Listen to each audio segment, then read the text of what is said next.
వెళ్ళి ఆడ మనస్పర్ధంగా తను చేసిన టార్చర్కి వీళ్ళు చేసిన టార్చర్కి అప్పులు కొన్ని ఉన్నాయి. దానివల్ల నేను భరించకుండా నేను సూసైడ్ చేసుకొని వెళ్ళాను. ఆడ వెళ్ళిన తర్వాత ఆయన వల్లే కాదు నేను చచ్చిపోయేదానికి వెళ్ళింది సార్. ఈయన వీళ్ళిద్దరు కిరణ్ ఉమాశంకర్ ఒక కష్టం అనేసి తనకి సహాయపడితే ఉమాశంకర్ అనే అతను నన్ను బలవంతం చేశాడు. దేవరకొండ పైన నన్ను వద్దు అనుకున్నా కూడా నన్ను చాలా ఇదిగా నన్ను చేశాడు. నాకు న్యాయం చేయాలా. నేను ఎన్ని జగాలో వెళ్ళాను, ఎస్పీ దగ్గర వెళ్ళాను, పోలీస్ స్టేషన్ బంగారపల్లంకి స్టేషన్ దగ్గర వెళ్ళినప్పుడు వాళ్ళు నాకు న్యాయం చేయకుండా వాళ్ళు కేసు ఏమీ చేయలేదు. అందుకని డిఎస్పీ దగ్గర పోయిన పలంనేరు ఆడికి వెళ్ళినా కూడా వాళ్ళు ఏమీ లేదు, నీదే తప్పు అని నన్ను చెప్తున్నారు. నాకు ఏదైనా కానీ నాకు న్యాయం జరగాలని నేను కోరుకుంటున్నాను సార్. అంటే ఇప్పుడు నేను బలాత్కారం చేశాడు, ఏం చేశాడు? నన్ను బలవంతం చేశాడు సార్, నన్ను చేశాడు. తను నేను 5 ఏళ్ళ నుంచి నాకు భర్త లేదు సార్. భర్త లేని క్షణంలో నేను ఒకరిని ప్రేమించాను, తనతో సహజీవనం చేస్తున్నాను.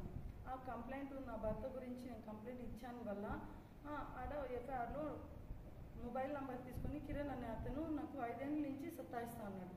దానివల్ల ఈయన దేవేంద్ర వల్ల తను పరిచయం అయినాడు, ఉమాశంకర్ అనేసి. ఒక పోలీస్ కదా, తను కూడా ఇట్లా పోలీస్ వాడికి ఇట్లా బెదిరిస్తున్నాడని చెప్తే తను హెల్ప్ చేస్తాడని తన హెల్ప్ని కోరాను. తను హెల్ప్ చేస్తానని చెప్పేసి తనతో వెళ్ళి మాట్లాడితే సరే నేను హెల్ప్ చేస్తానని చెప్పేసి తను కూడా నా మొబైల్ నెంబర్ తీసుకొని చాలాసార్లు మరో విధంగా మాట్లాడాడు, నాతో నిజబిగా మాట్లాడాడు. నేను అట్లంతా ఉమాశంకర్ అనే అతను. నేను చెప్పాను సార్ దయచేసి నేను ఒక కష్టంలో వచ్చాను, నన్ను హెల్ప్ చేయని కోరాను, ఒకడు బాధ పెడుతున్నారనేసి మీ దగ్గర సహాయానికి వచ్చాను. మీరు ఇలాగే మాట్లాడితే మీకు ఇట్లా న్యాయం కాదు సార్. నేను చాలా బాధల్లో ఉన్నాను, నేను చాలా తీరని కష్టాల్లో నేను ఉన్నాను. అలాంటినప్పుడు మీరు ఇట్లా మాట్లాడడం న్యాయం కాదు అని చెప్పినా కూడా తను 1కి 10 సార్లు ఇంటికాడికి వచ్చి వేధించేవాడు. ఒకరోజు వీళ్ళ వల్ల నేను నా భర్త గురించి బాధపడి నాకు ఇలా జరిగింది, వీళ్ళు కూడా ఇలా మోసం చేస్తున్నారు అనేసి బాధతో నేను సూసైడ్ చేసుకున్నాం అనేసి దేవరకొండ మీదకి వెళ్ళాను. నేను నా 3 బిడ్డలు వెళ్ళాం. వెళ్ళిన తర్వాత నేను సరే ఎట్లా అనేసి కొంచెంసేపు ఆలోచించిన తర్వాత మళ్ళీ మనసు మార్చుకొని సరే ఆయనకి దేవేంద్ర కాల్ చేద్దామని చేస్తే తను ఎత్తలేదు, స్విచ్ ఆఫ్ అయిపోయింది. 2 టైమ్స్ కాల్ చేశాను, స్విచ్ ఆఫ్ వచ్చింది. సరే అనేసి ఇంకా 2-3కి కాల్ చేశాను. కాల్ చేస్తే కూడా వాళ్ళు ఏం సమాధానం చెప్పలేదు. నేను ఒక ఆయన ఈశ్వర్ అన్నట్టేసి నేను మాట్లాడి దేవేంద్రని పంపిస్తానని చెప్పాను. తర్వాత సరే ఇంకా రాలేదు కదా అనేసి వెయిట్ చేస్తుంటే 2 కానిస్టేబుల్ వచ్చినారు. ఆడికి 2 కానిస్టేబుల్స్ వచ్చిన తర్వాత నువ్వు ఎందుకు ఇక్కడికి వచ్చావు, నువ్వు ముస్లిం అమ్మాయి కదా ఎందుకు వచ్చావు అని. సార్ నా బిడ్డ గురించి వచ్చాను, పూజ కోసం వచ్చాను అని చెప్పేసి నేను నిల్చుకో ఉంటే కిందకి తోడుకొని వచ్చి ఈ విషయం మళ్ళీ పెట్రోల్ వేసి కాల్ చేస్తాను, ఈ బిడ్డకి ఏమన్నా నువ్వు చెప్పావనుకో పెట్రోల్ వేసి కాల్ చేస్తాను అనేసి నాకు చాలా భయపెట్టాడు. దానివల్ల నేను ఇన్ని రోజులు భయపడుతూ ఎవరు లేరు కాబట్టి తప్పని పరిస్థితుల్లో సైలెంట్గా ఉండిపోయినా. మళ్ళీ పలమనేరు గంగమ్మ సీర్స్ రోజు నుంచి ఎక్కువ హరాస్మెంట్ చేస్తున్నాను నన్ను. ఇట్లా ఇప్పుడు నువ్వు నన్ను బలవంతం చేశాడు కాబట్టి నేను చెప్తానని ఇష్టంగా నువ్వు ఒప్పుకొని నా దగ్గర వస్తే ఇది తప్పు కాదు అనేసి నన్ను బ్లాక్మెయిల్ చేస్తూ నన్ను చాలా హింసిస్తున్నాను. దాని గురించి నేను ఎస్పీ దగ్గరికి వెళ్ళాను. నాకు ఇలా చేస్తున్నాడు, ఇంకా ఎక్కడ వెళ్ళినా నాకు న్యాయం జరగదేమో అనేసి డైరెక్ట్గా నేను ఎస్పీ దగ్గరే కలిసాను. పెద్ద ఆయన దగ్గర వెళ్ళి నాకు న్యాయం చేయండి సార్ అని తన దగ్గర వేడుకున్నాను. తను పలంనేర్స్కి వెళ్ళమన్నారు, వెళ్తే బంగారపల్లంకి వెళ్ళమన్నారు. బంగారపల్లం స్టేషన్కి వెళ్తే పోలీస్ మీదే నువ్వు చెప్తావా, ఇదేదైనా ఎఫెక్ట్ అయితే నీకు కంప్లైంట్ నీకు రాస్తాను ఎఫ్ఐఆర్ అని నాకు చెప్తున్నారు. ఎవరన్నారమ్మా బంగారపల్లంలో? సిఎస్ఆర్ఏ చెప్పారు. ఏమని? నువ్వు తప్పు చెప్తున్నావు, తప్పు ఒకవేళ అయితే నీ కేసేస్తాను. ఒక ఆడబిడ్డగా నేను తను చేసిన బలవంతానికి నేను తప్పు అని నేను ఏ ఆడబిడ్డ అయినా ఈ నిందని భరుస్తుందా? నేను నిజం జరిగింది కాబట్టి వాళ్ళు అధికారాల్లో వాళ్ళు పోలీస్ వాళ్ళు కాబట్టి సాక్ష్యాలన్నీ దాచిపెట్టి నన్ను అవమానించాలని అనుకుంటున్నారు. నేను వేడుకుంటున్నా, నేను నా బిడ్డలు మాత్రమే ఉన్నా, మాకు న్యాయం చేయండి అనేసి నేను ఇక్కడి వరకు వచ్చాను. దయచేసి కొండపైకి రమ్మని నువ్వే ఫోన్ చేసావు కదా ఆయనకి. అవును సార్, ఆడ నేను ఫోన్ చేశాను, ఇట్లా ఇబ్బంది ఉంది, ఇద్దరు కానిస్టేబుల్ ఫోన్ చేసిన తర్వాత మళ్ళీ నేను అట్లా చేశాను. అట్లా అట్లా కాదు నువ్వు ఎందుకు చేశానంటే తను 2 విషయాల్లో హెల్ప్ చేశాడు కాబట్టి ఇంకొకసారి హెల్ప్ చేస్తాడు దేవేంద్ర అతని తోడుకొని వస్తానని చెప్పాడు కాబట్టి తను హెల్ప్ కోరాను. ఆల్రెడీ నేను హరాస్మెంట్ చేస్తా ఉన్నాడు అన్నావు. హరాస్మెంట్ చేసేవాడికి నువ్వెందుకు ఫోన్ చేసి పిలుస్తావు అక్కడికి? తను వద్దినా అంటున్నాడు కదా, మళ్ళీ మారాడేమో. హరాస్మెంట్ చేసినాడు మళ్ళీ ఎట్లా వదిలినాక ఎట్లా మారిపోతాడు? దేవేంద్ర మా ఇప్పుడు ఆయన ఫోన్ చేసి పిలిచి నువ్వే టైలర్ లేదు, పలంనేరులోనే అనేసి నా దగ్గర తీసుకొని నా నంబరు ఉమాశంకర్కి సెండ్ చేయమని ఇంకో కానిస్టేబుల్తో చెప్పాడు. సరే అనేసి నేను సైలెంట్గా ఉంటే మళ్ళీ కొంతసేపు తర్వాత నేను సరే ఈయన కానిస్టేబుల్ కదా, మళ్ళీ నాకు సహాయపడతాడేమో, ఇప్పుడు నేను చావే పరిస్థితిలో ఉన్నాను, తను ఒక హెల్ప్ చేస్తాడేమో అనేసి తనకు ఒక మిస్ కాల్ ఇచ్చాను. ఒక మిస్ కాల్ ఇచ్చిన 15 నిమిషాలకి వేరే నెంబర్ నుంచి ఉమాశంకర్ కాల్ చేశాడు. కాల్ చేసిన తర్వాత నేను చెప్పవద్దినా అని. సరే అన్నయ్య నువ్వు ఎక్కడున్నావు? నేను ఇట్లా ఉన్నాను, రాత్రి గొడవ జరిగింది కదా, నువ్వు కూడా ఉన్నావు కదా, ఇట్లా నేను చర్చదానికి ఇక్కడికి వచ్చేసాను, నేను మనస్పర్ధంగా బాధేసి నేను ఇక్కడికి వచ్చాను అంటే, వదినా నువ్వు ఏం చేసుకోవద్దు, నేను ఇప్పటిదా డ్యూటీకి వెళ్ళాను, జాయిన్ అయ్యేసి నేను ప్రజెంట్ వేసుకొని నీ దగ్గరకు నేను వస్తాను, వెయిట్ చేయాడే అని చెప్పాను. సరే అన్నయ్య నువ్వు వచ్చేది కాదు, మీ అన్నని దేవేంద్రాని తోడుకొని నువ్వు రావా, నేను తనతో మాట్లాడాలా అనుకుంటున్నాను అంటే, సరే నువ్వు ఆడ వెయిట్ చేయి, ఎవరెవరు ఉన్నారు అని.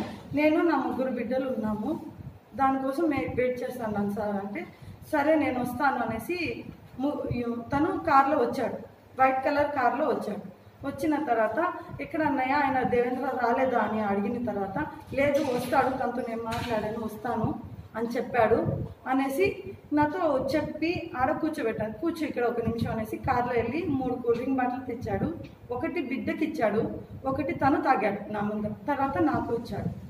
సరే టెన్షన్గా ఉన్నావు కదా, నువ్వు టెన్షన్ పడకు, నువ్వు తాగు ఈ కూల్ డ్రింక్ అనేసి నాకు ఒక ఇచ్చాడు. అది ఓపెన్ చేసి తనే ఇచ్చాడు, ఓపెన్ చేసి నువ్వు తాగు అని ఓపెన్ చేసిన తర్వాత నేనే తీసుకొని 1/2 బాటిల్ తాగాను. తాగిన ఒక 2 నిమిషాలకే నాకు ఏమీ తోచలేదు, నా శక్తిని నేను కోల్పోయాను. ఆ పరిస్థితిలో నన్ను పైకి వెళ్ళి నన్ను ఈడ్చుకొని వెళ్ళాడు. నా పెద్ద బిడ్డ అడ్డం వస్తే తనకు ఒక చెంప దెబ్బ కొట్టి తనకి సైడ్లో పెట్టి నన్ను తోడుకొని వెళ్ళి ఆ చెట్టు దగ్గర నన్ను బలవంతం చేశాడు, నన్ను చేశాడు. కాళ్ళు పట్టుకున్నా, నువ్వు ఇలా చేయడం న్యాయం కాదు అని నేను వేడుకున్నా, నన్ను వదులుకున్నా, నన్ను ఇలా చేశాడు. ఈ విషయం 3వ వ్యక్తికి తెలిసిందనుకో, నిన్ను నీ బిడ్డల్ని ఈ నుంచే సూసైడ్ చేసి 3వ వ్యక్తికి తెలియకుండా, నేను పోలీస్ కాబట్టి 3వ వ్యక్తికి తెలియకుండా నేను చేసేస్తాను. ఉమాశంకర్ నా చిన్న బిడ్డను ఎత్తుకున్నాడు. ఇది దేవేంద్ర అనే ఆయనకి కానీ పోలీస్ స్టేషన్లో కానీ నీ అనుకునే వాళ్ళు పెద్ద చిన్న వాళ్ళకి ఎవరికైనా ఈ విషయం 3వ వ్యక్తికి తెలిసిందనుకో, నువ్వు చెడ్డదాన్ని, నువ్వు బ్యాడ్ గర్ల్ అనేసి నేను నిరూపించి నేను నిన్ను అవమానిస్తాను. కానీ నేను పోలీస్ కాబట్టి నా అన్న వాళ్ళు అధికారంలో ఉన్నారు కాబట్టి ఎవరు ఏం చేసుకోలేరు అని. నమస్తే సార్, నా పేరు షబ్రీన్, నేను పలంనేరు గంటావూరులో ఉంటాను. జోరుగమ్మా. షబ్రీను, నేను పలంనేరులో ఉంటాను, గంటావూరు కాలనీలో నేను ఉంటాను. నేను ఒక 5 ఏళ్ల ముందు నేను నా భర్త గురించి కంప్లైంట్ ఇచ్చేదానికి పోలీస్ స్టేషన్కి వెళ్ళాను. ఆడ వెళ్ళి నాకు ఇట్లా పెట్రోల్ వేసి కాస్తానని దానికి నా హస్బెండ్ పోలీస్ వాళ్ళు చూసి వాళ్ళ మీద కేసు పెట్టారు. అప్పుడు ఆ కంప్లైంట్లో నేను మొబైల్ నెంబర్ రాసి ఇచ్చిన దానికి ఆ మొబైల్ నెంబర్లో తీసుకొని కిరణ్ అనే అతను 5 ఏళ్ళ నుంచి నాకు చాలా హరాస్ చేస్తున్నాడు. దానివల్ల ఈయన ఇట్లా సతాయిస్తూ ఉన్నాడు అనేసి నేను దేవేంద్ర అతను నాకు ఫ్రెండ్, ఆయనకి నేను చెప్పాను. ఆయన ఏం చెప్పారంటే, నాకు ఉమా అనే అతను నాకు ఫ్రెండు, నాకు తమ్ముడు కూడా అవుతాడు, తనకి నేను చెప్తాను అనేసి తన దగ్గరికి తోడుకొని వెళ్ళి తనకి తెలియజేశాడు. నన్ను తెలియజేసిన తర్వాత ఆయన నేను మాట్లాడతాను అనేసి తను భయపెట్టాడు, కిరణ్ అనే అతనికి భయపెట్టి మళ్ళీ చెప్పు మాట్లాడాడు. అందుకు తను ఉమాశంకరు తనకు భయపెట్టి ఈయన దగ్గర నేను సహాయం పొందాలనేసి నేను అనుకుంటే ఈయన మరో ఉద్దేశం పెట్టుకొని నన్ను నేను ఒకరోజు నాకు చాలా బాధేసింది కాబట్టి నేను కొండపైకి వెళ్ళాను. దేవరకొండపైకి వెళ్ళాను, సూసైడ్ చేసుకుందాము అనేసి. వెళ్ళిన తర్వాత నా భర్త గురించి వీళ్ళు ఇట్లా హరాస్మెంట్ చేస్తున్న వాళ్ళు దాని గురించి నేను దేవరకొండపైకి వెళ్ళాను. అక్కడికి వెళ్ళిన తర్వాత ఉమాశంకర్కి మిస్ కాల్ ఇచ్చాను.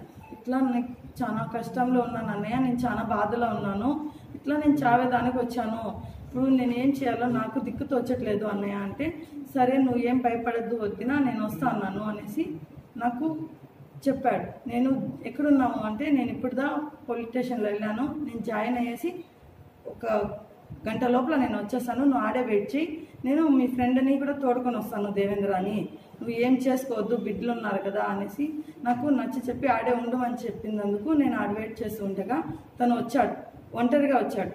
వచ్చిన తర్వాత నేను ఆయన ఎక్కడ నీ ఫ్రెండ్ అని చెప్తే వస్తాడు అనేసి నాకు చెప్పి నాకు నా బిడ్డలకి ఒక కూల్ డ్రింక్ ఇచ్చాడు. బిడ్డలకు ఒకటి ఇచ్చాడు, తను ఒకటి తాగాడు, నేను తాగాను. తాగిన మరుక్షణం నా మీద మరో ఆలోచనతో పెట్టుకొని నన్ను బలవంతం చేశాడు ఆడ కొండపైకి. అలా చెయ్యొద్దు అనేసి నేను కాళ్ళు పట్టుకున్నా, నేను నీ దగ్గర సహాయం కోసం వచ్చాను, నువ్వు అలా చేయకూడదు నేను చెప్పిన దానికి తను నన్ను ఎంతగా నేను అడుగుతున్నా కూడా లేదు, నా పెద్ద బిడ్డ అడ్డొస్తే కూడా తనకి ఒక చెంప దెబ్బ కొట్టి తనకి నన్ను అలా బలవంతం చేశాడు, నన్ను చెక్ చేశాడు ఆడ. దాని గురించి సైలెంట్ గా ఉండిపోయాను, భయపడి. నేను ఇదిగా పోలీస్ కదా, నువ్వు ఏం చెప్పినా 3వ మనిషికి చెప్తే నిన్ను చంపేశాను అని నాకు బెదిరించినందుకు, నన్ను బ్లాక్మెయిల్ చేసినందుకు నేను సైలెంట్గా ఉండిపోయాను. మళ్ళీ దాని తర్వాత నేను సైలెంట్గా ఉన్నా కూడా మరో విధంగా, ఇప్పుడు నేను చేసింది తప్పు కాబట్టి ఇంకా మేము ఇద్దరు ఇష్టంగా చేసుకుంటే అది తప్పు కాదు అనేసి నన్ను రోజు వచ్చి వేధిస్తున్నాడు సార్. అందుకని నేను అది భయపడి నేను ఎస్పీ దగ్గరికి వెళ్ళాను, చిత్తూరు ఎస్పీ దగ్గరికి వెళ్ళి కంప్లైంట్ ఇచ్చేదామనేసి వెళ్ళాను. ఆడికి వెళ్తే పలంనేర్ ఎస్ఐ దగ్గర వెళ్ళమన్నారు, ఆడికి వెళ్తే బంగారపాలెం పోలీస్ స్టేషన్కి వెళ్ళమన్నారు. సరే ఆడ వెళ్తే కూడా మళ్ళీ మేము డిఎస్పీ దగ్గర వెళ్ళమని చెప్పారు. నిన్న డిఎస్పీ దగ్గర వెళ్ళినా కూడా నాకు ఏ న్యాయం అయితే చేయలేదు. నేను ఎక్కడ వెళ్ళినా ఆ కంప్లైంట్ నాకు ఇప్పుడు కావాలి ఇవ్వండి అంటే కూడా కంప్లైంట్ కూడా లేదు అని బంగారపాలెం పోలీస్ స్టేషన్లో వెళ్తే తను చెప్పాడు, నువ్వు ఇది రాంగ్ అని చెప్పింది అనుకో నీకు కేసు పెడతాను, నేను జరిగిన అన్యాయం అని నేను చెప్తే నాకే తప్పు అని సిఏ సార్ నాకు చెప్పాడు. సార్ నేను చెప్పింది నిజమే సార్, అబద్ధం కాదు అనేసి తనకు చెప్పినా కూడా తను నన్ను ఇట్లా కేసు నేను రాసుకుంటాను నువ్వు వెళ్ళు అనేసి నన్ను అక్కడి నుంచి పంపించారు. 7 రోజులు వెయిట్ చేశాను, తను ఏం కానీ సమాధానం చెప్పలేదు. కాబట్టి నేను ఆదివారం వెళ్తే సార్ ఇన్ని రోజులైంది కదా, నేను కేసు ఇచ్చి ఏమైంది సార్ అని అడిగితే ఇక్కడ లేదు డిఎస్పీ దగ్గర ఇచ్చేసాము, నువ్వు ఆడికి వెళ్ళి కనుక్కో అనేసి చెప్పిన తర్వాత నేను ఆడికి వెళ్ళాను. ఆడ వెళ్తే కూడా వాళ్ళు ఏం కానీ సమాధానం చెప్పలేదు, ఆ కంప్లైంట్ లేదు, మళ్ళీ కొత్తగా కంప్లైంట్ రాసుకోరమ్మని చెప్తున్నాను. ఎందుకు వచ్చానంటే ఇన్ని జాగాలో వెళ్ళినా కూడా నేను ఇంతమందికి నా కష్టం చెప్పినా కూడా నాకు న్యాయం జరగకుండా తను ఇట్లా చేస్తున్న దానికి నాకు న్యాయం చేయాలని నేను పోలీస్ అధికారులకి కలెక్టర్ డిఎస్పీకి నేను తెలియజేస్తున్నాను, నాకు న్యాయం చేయాలనేసి.